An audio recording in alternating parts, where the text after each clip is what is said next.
Welcome to math with Sanjeev Upadhyay. आप सभी लोगों का हमारे यूट्यूब चैनल पर स्वागत है। जैसा कि मेरा टॉपिक चल रहा है ऊंचाई और दूरी, तो ऊंचाई और दूरी में आज हम पढ़ने वाले हैं एक बेहद इम्पोर्टेंट प्रश्न जो कि यूपी 2011 में पूछा गया है। तो प्रश्न हमारा है, क्षैतिज तल पर स्थित एक बिंदु से ऊर्ध्वाधर स्तंभ की चोटी से उन्नयन कोण की माप कितना है? थीटा है। स्तंभ की ओर ए दूरी बढ़ने पर उन्नयन कोण 45 अंश तथा बी दूरी बढ़ने पर वह 90 माइनस थीटा हो जाता है। तो स्तंभ की ऊंचाई ज्ञात कीजिए। इस प्रश्न को कैसे लगाएंगे? सबसे पहले क्या करेंगे, हम जैसा कि प्रश्न में दिया गया है उसी के अकॉर्डिंग हम पहले फिगर बनाएंगे। तो सबसे पहले आप क्या करेंगे, एक स्तंभ बनाएंगे आप, जिसकी ऊंचाई आपको ज्ञात करना है। अब प्रश्न में क्या कह रहा है, क्षैतिज तल पर स्थित एक बिंदु से ऊर्ध्वाधर स्तंभ की चोटी से उन्नयन कोण की माप थीटा है। तो आपने क्या बना दिया, एक स्तंभ बना दिया। अब उसके बाद आप एक क्षैतिज तल बनाएंगे। ये आपका क्षैतिज तल हो गया। अब इस क्षैतिज तल से और इस स्तंभ की चोटी का जो उन्नयन कोण की माप है वो कह रहा है थीटा है। तो आप क्या करेंगे, स्तंभ की चोटी से और क्षैतिज तल को आप मिला देंगे।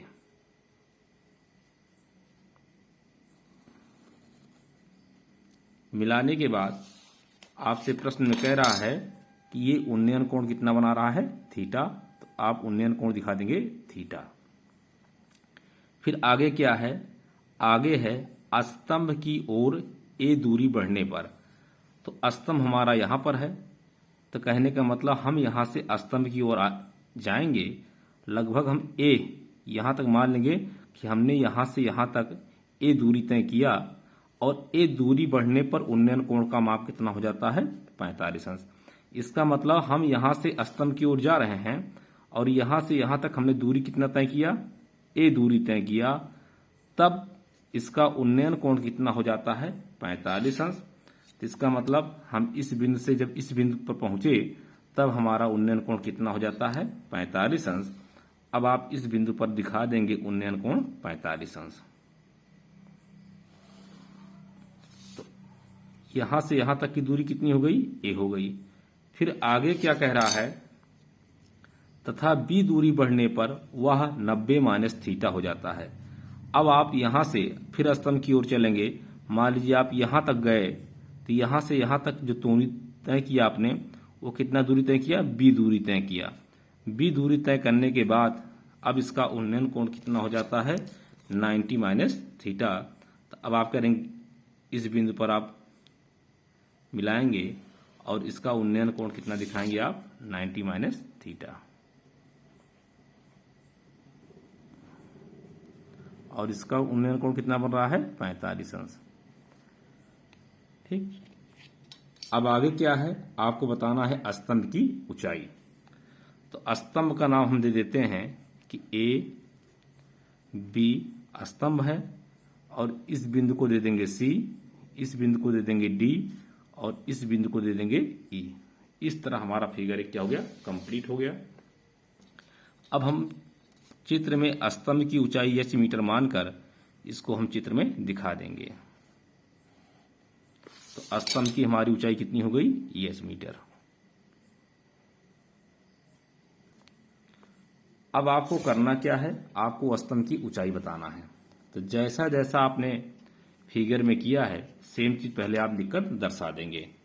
तो आपने किया क्या है, आपने ए बी एक स्तंभ माना है, तो यहां लिखेंगे माना ए बी एक स्तंभ है,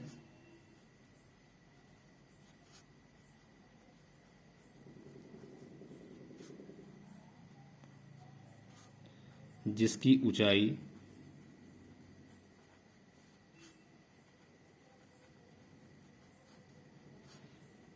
एच है। आपने इसकी ऊंचाई क्या माना है? एच माना है। और उसके बाद फिर आपने क्या किया है, आपने क्षैतिज तल पर एक बिंदु पहले क्या लिया था? सी, और सी से स्तंभ के शीर्ष का उन्नयन कोण कितना बना है? थीटा। तो लिखेंगे क्षैतिज तल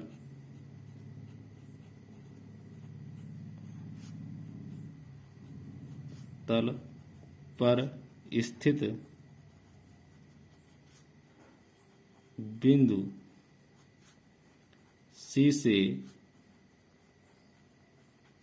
स्तंभ की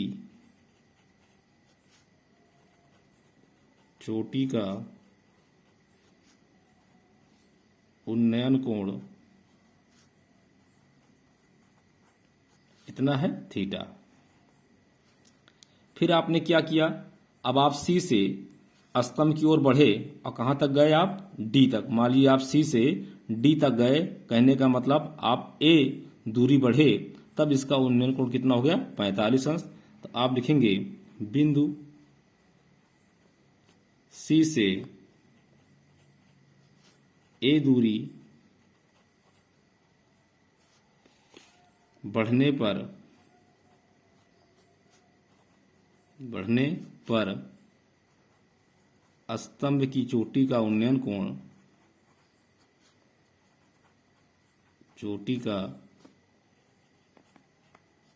का बिंदु D पर उन्नयन कोण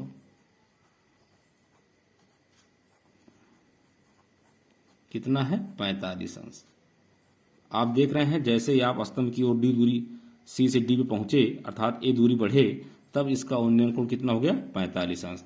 फिर आप क्या किए, फिर आप D से फिर स्तंभ की ओर बढ़े और आप B दूरी जब चले तो बिंदु E पर इसका उन्नयन कोण कितना हो गया? 90 माइनस थीटा। इसको भी आप लिख के दिखा दीजिए। बिंदु D से स्तंभ की ओर B दूरी बढ़ने पर उन्नयन कोण 90 माइनस थीटा प्राप्त होता है। आप देख रहे हैं जैसे ही आप D से स्तंभ की ओर बढ़े और बिंदु E पर पहुंचे, तब इसका उन्नयन कोण कितना हो जाता है? 90 माइनस थीटा। अब इस तरह लिखने के बाद अब इसको आप सॉल्व कैसे करेंगे? सबसे पहले आप ले लीजिए, थोड़ा सा एक काम और ध्यान से देखेंगे। आप B से E की जो दूरी बची हुई है, ये दूरी, इस दूरी को आप मान लीजिए x मीटर। तो यहाँ आप मान लेंगे ये हमारा x है। ठीक। अब आप थोड़ा सा एक काम करेंगे, आप अब B से और D की बीच की दूरी निकाल लेंगे। जब B से D की बीच की दूरी निकालेंगे तो यहां से लेकर यहां तक की दूरी हमारी क्या हो जाएगी? यहां से लेकर यहां तक हमारी दूरी हो जाएगी x प्लस B। कहने का मतलब BD की जो दूरी होगी वो क्या होगी? x plus B। इसी तरह B से C के बीच की दूरी निकालेंगे तो यहां से यहां तक की दूरी क्या हो जाएगा? A धन B धन x। A धन B धन x। ये आपकी दूरी हो जाएगी C से D के बीच की दूरी। तो इसको अभी आप दिखा देंगे। आप लिखेंगे चित्र में सबसे पहले BE बराबर दिखाएंगे। तो BE हमारा कितना है? x है। फिर आप BD दिखाएंगे। तो BD हमारा क्या है? BD हमारा B से लेकर D और यहां तक की दूरी क्या होगी? इतनी दूरी x ये और प्लस B इतना ये, तो ये दूरी हमारी हो जाएगी x प्लस B। और फिर हम BC की दूरी दिखाएंगे। तो BC की दूरी हमारी क्या हो जाएगी? तो x plus B plus A या A plus B plus x के बराबर हो जाएगा ये दूरी हमारा, A plus B plus x। अब आप करेंगे क्या?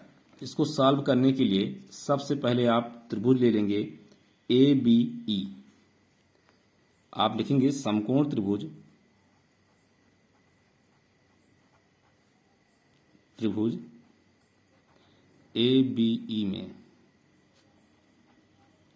ABE में देख रहे हैं आपको AB मालूम है और BE मालूम है। कहने का मतलब लंब और आधार का अनुपात लेंगे। लंब और आधार का अनुपात क्या होता है? tan theta.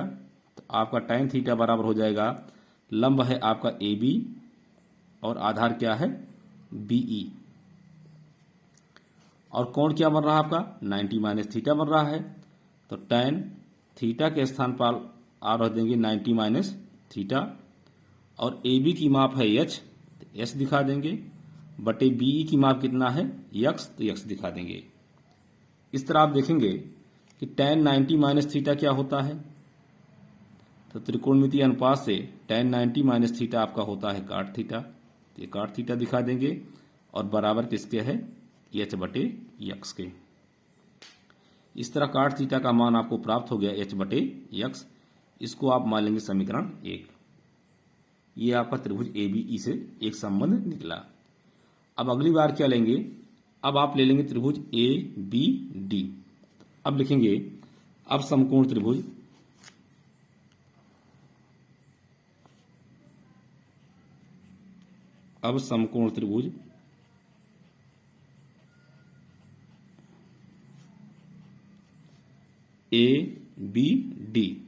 ABD में,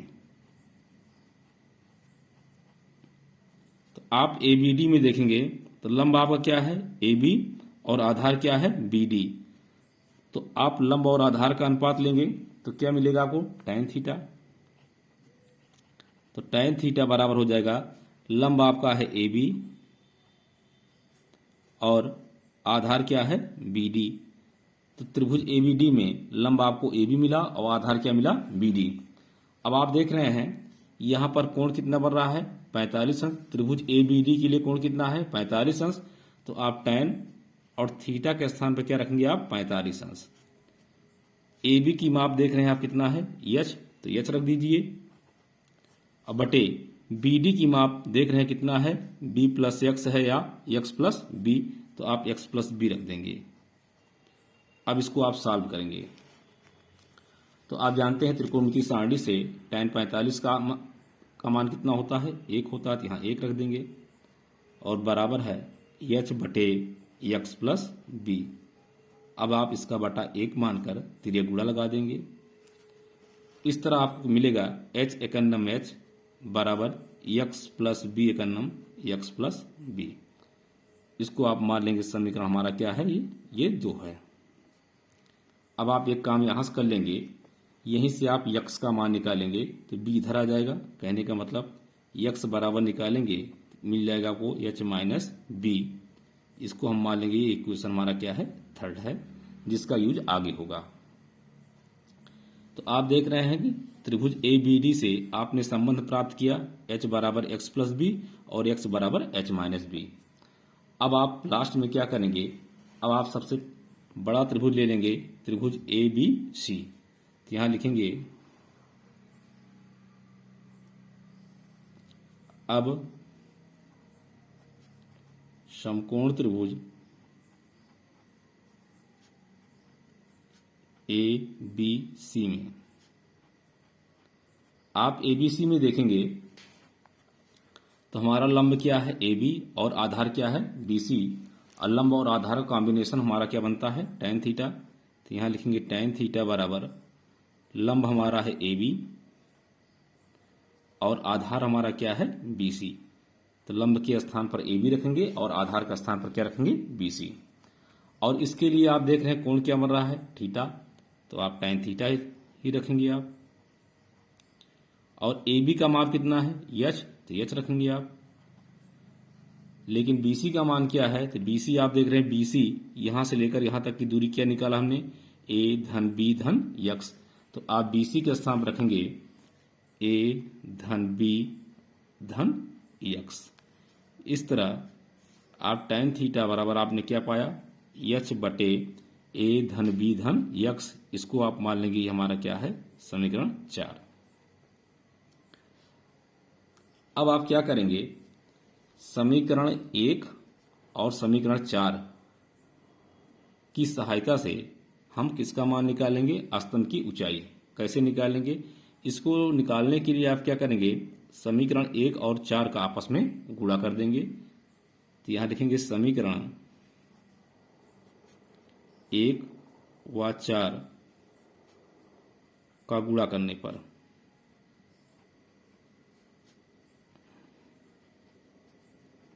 जब आप गुणा करेंगे तो ध्यान से देखेंगे, समीकरण 1 में क्या आपने प्राप्त किया है, cot थीटा बराबर h बटे एक्स, और समीकरण 4 में क्या प्राप्त किया आपने, tan थीटा बराबर h बटे a plus B plus X. तो बाएं बाएं पक्ष गुणा होगा और दाएं दाएं पक्ष गुणा होगा। इसका मतलब कि cot थीटा गुणा tan थीटा के साथ होगा, तो यहां लिख लेंगे cot थीटा गुणे tan थीटा। और इधर देखेंगे बायां पक्ष h बटे एक्स गुणा किसके साथ होगा, h बटे a plus B plus X के साथ। तो यहाँ लिखेंगे h बटे एक्स गुणे h बटे a धन b धन x। अब आप इसको सरल करके h का मान आसानी से ज्ञात कर सकते हैं। तो आप जानते हैं त्रिकोणमिति सर्वसंख्या से tan थीटा गुणे cot थीटा का मान क्या होता है, 1 के बराबर होता है। तो tan theta into cot theta के स्थान पर क्या लिख लेंगे आप, 1 लिख लेंगे बराबर। अब इसका गुणा करेंगे तो h गुणे h, कहने का मतलब अंश का गुणा अंश में करेंगे तो h गुणे h क्या मिलेगा आपको, h स्क्वायर मिलेगा बटे x का गुणा a plus B plus X के साथ करेंगे तो इस जगह x into A plus B plus X. अब आप ध्यान देंगे, आपने देखिए यहाँ पर समीकरण 2 में आपने h बराबर क्या निकाला है, x प्लस बी। तो इसका मतलब हम x प्लस बी के स्थान पर क्या रख सकते हैं, h। तो आप यहाँ देख रहे हैं कि ये क्या लिखा हुआ है, x प्लस बी। तो हम इसके स्थान पर क्या रख सकते हैं, हम इसके स्थान पर h रख सकते हैं, चूंकि हमने संबंध निकाला हुआ है। अब आप क्या करेंगे, h स्क्वायर आपका ऐसे रहेगा, x आपका ऐसा ही रहेगा, आप a आपका ऐसा बना रहेगा धन b प्लस एक्स के स्थान पर हम क्या रख देंगे, b प्लस एक्स के स्थान पर हम क्या रख देंगे, h। तो यहां हम रख देंगे h। ये आपको ध्यान देना रहेगा। अब आप क्या करेंगे, इसका बटा 1 मानकर तिर्यक गुणा लगा देंगे आप इस तरह। तो ये आपको हो जाएगा h स्क्वायर का नाम h स्क्वायर बराबर x गुणे a प्लस h का गुणा 1 के साथ होगा, तो यही सेम चीज आपका आ जाएगा। अब आप आगे देखेंगे, इस x के स्थान पर हम क्या रखेंगे, हमने x का मान क्या निकाला हुआ है, h माइनस बी। तो अब आप इस x के स्थान पर रख देंगे h माइनस बी और गुणे में आपका है a प्लस एच। अब इसको आप सरल करेंगे तो आप देखेंगे h स्क्वायर बराबर, हम पहले h का गुणा a में करेंगे तो हमको क्या मिलेगा, ah मिलेगा। फिर h का गुणा हम प्लस h में करेंगे तो क्या मिलेगा हमको, प्लस h स्क्वायर मिलेगा। अब माइनस b का गुणा a में करेंगे तो ये हमें क्या मिलेगा, माइनस ए बी मिलेगा। और माइनस b का गुणा h में करेंगे तो हमें क्या मिलेगा, माइनस बी एच मिलेगा। दोनों पक्षों में h स्क्वायर है तो h स्क्वायर को h स्क्वायर से हम क्या करेंगे, कैंसिल कर देंगे। तो अब आपको मिलेगा क्या, यहाँ पर ये कैंसिल हो गया तो यहाँ पर क्या मिलेगा आपको, 0 बराबर ah माइनस बी एच और माइनस ए बी। अब आप क्या करेंगे, या इसको आप इस तरह लिख सकते हैं, A H minus B H minus A B बराबर 0 के। अब यहाँ पर आप यह इतने में आप देखेंगे एच कॉमन है, तो आप एच कॉमन ले लेंगे तो ब्रैकेट में क्या बचेगा, A minus B minus A B बराबर किसके, 0 के। अब आप ए माइनस ए बी को उधर भेज देंगे तो एच इंटू ए माइनस बी बराबर माइनस ए बी इधर आएगा, क्या हो जाएगा, ये प्लस ए बी के हो जाएगा। और जब एच निकालेंगे तो ए माइनस बी गुणा में है, इधर आएगा तो भाग में हो जाएगा। तो एच बराबर आपको मिल जाएगा ए बी बटे ए माइनस बी। एच हमने क्या माना था, एच हमने स्तंभ की ऊंचाई माना था। तो आप देख रहे हैं कि हमारे स्तंभ की जो ऊंचाई आई वो क्या आया, ए बी बटे ए माइनस बी। तो इस टाइप के प्रश्न को हम इस तरीके से आसानी से हल कर सकते हैं। और मैं बार बार आप लोगों को बताता हूं कि ऊंचाई और दूरी के प्रश्नों को जब भी आप हल करें तो आपका सबसे पहले फोकस किस पर होना चाहिए, फिगर पर। यदि आपका फिगर करेक्ट है और आप फिगर सही बना ले गए प्रश्न के अकॉर्डिंग तो आप आसानी से प्रश्नों को हल कर सकते हैं। तो बच्चों, आप लोगों को हमारा वीडियो कैसे लगा, प्लीज़ लाइक और कमेंट हमारे वीडियो पर करिए और हमारे चैनल को अधिक से अधिक सब्सक्राइब करिए और शेयर करिए। आप लोगों को दिन मंगलमय हो। धन्यवाद।